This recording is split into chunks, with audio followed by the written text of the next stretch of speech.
Hey y'all, it's my review for the Real Housewives of Atlanta, episode 13. Here's the part of the video where I explain why my video is tardy. I was under the weather yesterday, and now I'm feeling a little bit better, less congested, so I can film now. There's your reason. Let's get into the episode. So the episode opens with a montage of what some of the ladies are doing. We see Todd telling Candy that he's not drinking anymore. Marlo with some sissy minions. Sheree has a staff for her She by Sheree line. I hope she's paying them. And now we're with Kenya as she's packing for the upcoming Jamaica trip. So she's on FaceTime with Drew, and the both of them are roasting Sonya because of her bootleg party the other evening. Damn, they're talking about her dollar store decorations. How can you tell if balloons is from the dollar store though? Like, Kenya has a whole list in her confessional of what was wrong with Sonya's party. Now she's talking about the food because, we stole them dry ass meat pies. Now wait a minute, Kenya, I know I like you this season, but I gotta hold you accountable. Like, let's not forget about last season when you organized the trip with no private chef. You got your own Uber Eats and left your guests hungry. You were a terrible host. But that's Kenya for you. I mean, she stayed throwing stones in a glass house. And side note, Drew calling anybody or anything cheap is rich coming from her. No pun intended. Kenya also lets Drew know that her guest isn't coming anymore, so she's just gonna be going to the trip solo. Because y'all know, according to Sonya, she wanted everybody to be coupled up. Now, a couple of y'all last week corrected me in the comments saying that Sonya, she actually told Marlo and Sheree that they could bring anybody, like it doesn't have to be a man. But she didn't specifically tell Kenya that. She just said, oh, it's a couple's trip. You gotta find somebody. So if I didn't hear that, my bad. I thought she told Kenya that because I was wondering why was Kenya having that reaction. Okay, I want Kenya to stop doing Jamaican accents immediately. Kenya, you better stop making it bone clock out just no fake in the accent, man. I don't know what I just said. Next scene, we're with the Rosses, and they're working out right now. They're such a cute couple to me, and I love they're all in the family setup. Oh wow, and all the kids are like around the same age. And that's cool, like the kids get to grow up around their cousins in the same household, so like one kid isn't never like lonely or anything. They talking about the trip, and Sonya, I don't know why you saying there's gonna be no drama on the trip. If there ain't gonna be no drama on the trip, we ain't got no show. Next scene, we're with Drew and her husband. What is Drew wearing? Like, she's just like a leprechaun right now. Like a leprechaun that's in Gucci. Also, this Dijonais from the Proud Family lace front she has on, it's just a mess from head to toe. This is a Best Fiends tea, but I'm gonna go over what they're talking about. So Ralph at one point said he was gonna adopt Drew's child from another marriage, but this changed when he talked to the child's biological father, and I'm guessing the father didn't feel comfortable with that, so Ralph changed his mind. Now, if the father isn't in the child's life, like the biological one, and is not stepping up, then I don't see no issue with Ralph. But then, Ralph, he is a fuck nigga. And I'm just not surprised that he would renege on something like that. Drew is confused because Ralph is coming out with a book about step parenting, and he just reneged on adopting this child. And also, why is Drew always the last one to find out what her husband is doing? So Ralph's publisher stops by, and Ralph wanted to make sure this time that Drew isn't in the dark about what woman he's working with. Drew says she didn't know Ralph was writing a book, that he met up with her child's father, or that he changed his mind about adopting her kid. What does she know? From this conversation, it looks like Drew is concerned about what's going to be in the book because she doesn't want to be embarrassed, even though she embarrassed herself every Sunday on Real Housewives of Atlanta. Drew says she feels excluded from the situation and she's very hurt by it. And I actually get that point of view because it's concerning her child. I think slick-ass Ralph don't want to have Drew a part of it because he wants to make all the profits for himself. Oh, and shockingly, right after I said that, he asked her to be a part of the book in some way. He still ain't shit. Next scene is the day of the cash trip to Jamaica. They are waking up hella early for this flight. 5:30 a.m.? Damn. But I mean, at least they have car service and shit, but still, I hate traveling that early. So as Sonya's on her way to the airport, her husband says he forgot his passport, so he has to go all the way back. And, we heard in the last episode that they live, like, outside of Atlanta. So Sonya picks up Marlo first, and Marlo's guest, she bought a minion of hers. He is her florist. Now, wait a minute, Marlo, what is going on in this confessional? Like she just has like a Muppet tiger like around her shoulder. What is that? So Kenya and Sheree joined them as well. Kenya didn't bring anybody, and Sheree brought some random woman. Like, where's Futon? So it looks like Sanya's husband made the flight. They all arrived in Montego Bay. I went to Montego Bay, I believe, last year. Really great experience. I love Jamaica. The food was great at this resort I was at. Real beautiful. Definitely would go back. Oh, goodness. How many times are you going to do this? Bup. So they're all on one bus headed to the hotel, and Sanya wants everyone that doesn't have a husband to introduce their guests. And of course she puts Kenya on Front Street. Kenya, what happened? What happened? Kenya's like, her guest got sick, and Sanya doesn't believe her. Well, in her confessional, she says that. They really have two random ass people on this trip. Like, Marlo didn't know anybody else she could bring. Kenya couldn't bring Brandon. Y'all know the sissy in red from Pillow Talk that got beat up by Apollo. And Sheree could have brought Futon. I don't know why she brought this woman. As Marlo's introducing her guests, you know Candy got something to say about it in her confessional. She's saying, you know Marlo wasn't going to bring a sponsor on her trip. For some reason, Sanya has ladies with husbands introducing themselves, and I just thought it was funny that Ralph said, oh, I like long walks on the beach. Yeah, we know, in Tampa. So they all arrive at the resort, they're all on the carts on the way to their suites, and Kenya spots a fine gentleman, and then when she sees that he waves, I'm not sure if it was Kenya's idea or Sanya's idea, but they turn the cart around to go back to this guy and leave everyone else waiting. Now, when they freeze frame this fine gentleman, I was like, he looks familiar. And I was like, oh, that ain't the person I'm thinking it was. Like, at first, like, it looked like, you know, one of the strippers I know in New York. But that's not him. He is still a fine gentleman. I would turn around, too, if I was Kenya. So we're back with the other ladies as they're waiting on their carts, you know, for Kenya and Sanya to come back. Candy's like, can they hurry this up? I'm hungry.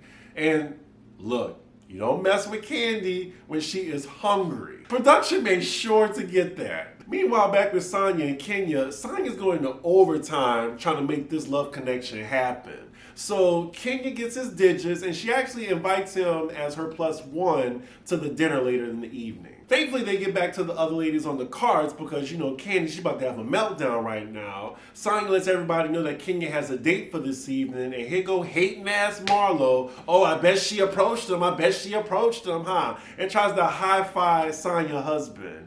Come on, Marlo. Kenya ain't even do nothing to you. Like, closed mouths don't get fed. Ain't nothing wrong with Kenya approaching a man. And I know Sheree ain't talking about nobody moving on. And looking at Sheree in this confessional, why does everybody have those Dijonais lace fronts? Lord. So they all getting situated right now, everybody's eating, and Sanya wants to make sure she gets approval from all the judgmental ladies since they had so much to say about her last party. So far, all the accommodations are nice, but I mean, Bravo paid for this, or your company paid for this. This wasn't on your dime like the house party was. No shade, I'm just saying, she had help. Next scene's later in the evening, we're in Kenya's room and she's waiting on her date to come join her before they head out to dinner. He gets to the room and, yep, he's fine. He looks so much like the stripper I know at this club I go to. Oh my God. Anywho, Kenya looks stunning in what she's wearing right now, and the gentleman looks like he's very pleased. Based on how he's dressed, he's definitely straight. And Kenya's like, she has good taste in picking men. Production's like, not so fast. And they give us a greatest hits of all the men she's had on the show. From Walter to that muscular guy that looked like a Goomba, and Mark. Kenya's now giving him a little disclaimer / pep talk before she brings him around to other women. Because of course he's going to get bombarded with questions. I think that fine young man does not know what he's getting himself into. We see all the ladies arriving to dinner. The Atlanta fashions, I mean, not worth mentioning, unfortunately. So as soon as Kenya sits down, of course the ladies start questioning her date, asking him how old he is. I'm surprised Kenya didn't ask him that when she met him. I was like, please God, don't let him be in his 20s. He said he is 37, my age. He probably lying, but I'm gonna believe it. He said he's 37, and then we cut to Kenya in her confessional. The producer is like, I thought you didn't want younger men. Kenya was like, I didn't say that. Who said that? And you know, if production had the footage of her saying it, they would have posted it, and they don't have it. She said her range is 30 to 60. Now, personally, for me, I gotta close that age gap a little bit. I'll go 10 years below me or 10 years above me. So 27 to 47. Not boxers or briefs. Who asked that question anymore? So later on in the dinner, we see Sonya asking Marlo about her nephews, and Marlo shuts that down immediately. She doesn't want to talk about it. And then we see Sheree asking Ralph about his new book that he's writing on step-parenting. So then he's talking about the background of the book, and then Marlo asks him, is he still adopting Drew's son? He then said after talking to the kid's father and knowing they would make him uncomfortable, he decided not to. And then Marlo's like, wait, Drew, did you know this? And of course she didn't. So Marlo ironically has a problem with hearing this news. Like, she's going back and forth with Ralph saying, how are you going to tell the kid you're going to adopt him and then you don't adopt him anymore? Wait a minute, ma'am. Let's open up that glass house and get you out of it. Like, you took on taking care of your nephews, but halfway through the season, you told them to get the fuck out. Like, she's talking about what Ralph doing causing trauma. I mean, what about you kicking your nephews out? I'm glad Candy, the only one at the table, is calling out Marlo on her hypocrisy. Like, even though I don't care for Ralph, I think Marlo may be overstepping. I wonder, what do y'all think in the comments? Like, do y'all agree what Ralph's decision was? Or do you, like, take Marlo's stance? Wait a minute, Marlo. Wait, where did this come from? So, apparently she's annoyed that Candy is calling her out. So she brings up that it's weird that she puts her mom over her man. What does that have to do with the conversation? And does Marlo have a death wish? Like, she coming for Candy's mom and her man? She trying to push Candy's buttons. They going back and forth, and now Marlo, she's grasping for straws now. Candy being a sugar mama, it's a weak read. Like, there's so many things to go after Candy about, but you're gonna go for the low-hanging fruit, like the tired reads from 8-9 years ago. Like, the only thing I do like Marlo for is the way she's able to activate Candy. But Marlo doesn't know how to read. She doesn't have really strong clapbacks. If she does, it's once in a blue moon. But she can't take Candy or Kenya. We see Marlo in her confessional, she's complaining about kids being off limits, but to be fair, like, she brought it up at the table. And Candy is just stating a fact. Like, you did throw out your nephews. You did tell them to get the fuck out. Here we go now. Candy takes care of her man. Old tea. Old tea with the skin on it, Marlo. You gotta do better than this. They gonna take your peach back. Kenya on the other end of the table, shaking her head. She motions to Sheree, that's your friend. And Sheree is like, I'm staying out of it. Okay, Sheree, we gonna see at the reunion though. Because Candy gonna get you. They still going back and forth. Marlo, just end it. Like, now she coming for Candy as a mom because she worked too much. Everybody at the table works. Well, I'm not sure what Sheree does. But as far as, like, the people with newborns, like Kenya and Candy, they're both working moms. Marlo's scraping the bottom of the barrel for the reads, and it's not working. Nothing is landing. Candy is getting Marlo together, but yet her husband laughing. Ooh, and now Ty coming in too. The Tuckers are tag teaming on Marlo right now. So Ty drops some behind the scenes teasers, and I'm shocked that they left in the footage. He says that the real reason Marlo got into this circle is, well, the circle meaning on Real Housewives of Atlanta, is she bought her way in. She didn't know nobody on the cast. Oh, we got to mention of Phaedra on this episode. Marlo says she knew Phaedra first. Ty says, nope, I was behind the scenes at the time. I know, boo. He didn't say it like that, but that's how he meant it. Marlo's desperate now. Now she's going all the way back 10 years ago, saying she had conversations with Todd and I used to call Candy a country bumpkin or lame. They are heavy on the flashbacks right now. Ooh, they're getting loud. Like, Candy called her, I think, a tired bitch, while Todd called her a clown. Marlo tries to tell Candy Burris that she's only known in Atlanta. That's all Candy needed to hear. She was like, bitch, I am worldwide. Look, that's a mic drop right there. Marlo could have just stopped and just ate her food. Oh, shit.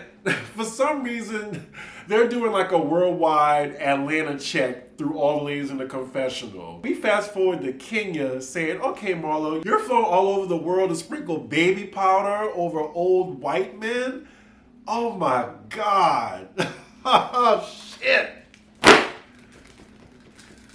Damn, Kenya. She said she known for being a worldwide hoe. Marlo, stop. Just stop. You're embarrassing yourself. I have secondhand embarrassment just watching this. Now Marlo just lying. Trying to just say like what Todd told her in Africa. Damn, and in the midst of this chaos, Kenya's date just hightailed it. I'm not sure if it was just too much for him, but he had to go. So after that happened, Sonya then reels in the conversation. Everything is a little bit, calmer. They apologize to her. How do you come back from that? And then they still going at it. Bye, lonely. Bye, in denial. And that is where the episode ends. Marlo got that work from both the Tuckers. Like, they honked the horn on that ass. Like, why would you even come for Candy's coin? Because you're going to lose that argument. I'm kind of disappointed in Marlo this episode. I was embarrassed for her. Like, she does not know how to read. All these, like, recycled reads, this old tea that she coming to the table with. I don't know. Like, they're going to take her peach bag, and that's going to be so embarrassing for her. The only reason I like Marlo for this show is because she's an antagonist. Like, she's like a Brandy Glanville. And she's the only one that's going to activate Candy to get a moment like that. And I loved it. But yeah, I enjoyed this episode. Y'all let me know what y'all think. Make sure y'all like, comment, and subscribe. And I will see y'all for Married to Medicine. Bye.